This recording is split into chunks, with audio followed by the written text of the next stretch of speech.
21st Sunday world yoga day. మీకు అందరికీ తెలుసు world yoga day importance explain చేయాల్సిన అవసరం లేదు.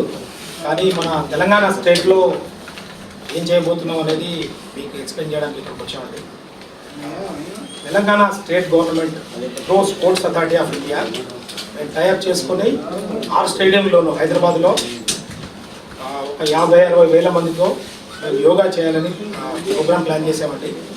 అండ్ మేము అన్ని ఆర్గనైజేషన్స్తో కలిసి వర్క్ చేస్తున్నాం. ఆర్ట్ ఆఫ్ లివింగ్ అనేది మెయిన్గా మా ఆర్గనైజేషన్ మెడిటేషన్, యోగా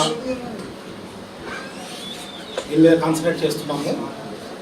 అయితే స్టేట్ గవర్నమెంట్ మాకు 6 స్టేడియంల్లో యోగా ప్రోగ్రామ్ కండక్ట్ చేయడానికి టైఅప్ చేయడం జరిగిందండి. మేము పతంజలి వాళ్ళని, అదర్ ఆర్గనైజేషన్స్ వాళ్ళని కూడా ఇన్వాల్వ్ చేసేసి అఫీషియల్స్, పొలిటీషియన్స్, తర్వాత పోలీస్ అఫీషియల్స్, సెలబ్రిటీస్ వీళ్ళందరూ వస్తున్నారండి.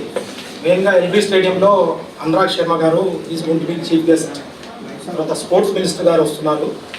తర్వాత గచ్చిబౌలి స్టేడియంలో బండారు దత్తాత్రేయ గారు, సివి ఆనంద్ గారు, తర్వాత మాకు సరూర్ నగర్ స్టేడియంలో చీఫ్ జస్టిస్ గారండి, ఇంకా వేరే జడ్జిలు అందరూ వస్తున్నారు. అడ్వకేట్ కోఆపరేటివ్ సొసైటీ వాళ్ళు కూడా మమ్మల్ని స్పాన్సర్ చేస్తున్నారండి ఈ ఈవెంట్. తర్వాత Fitjob startup company, she is going to talk about the organisation also.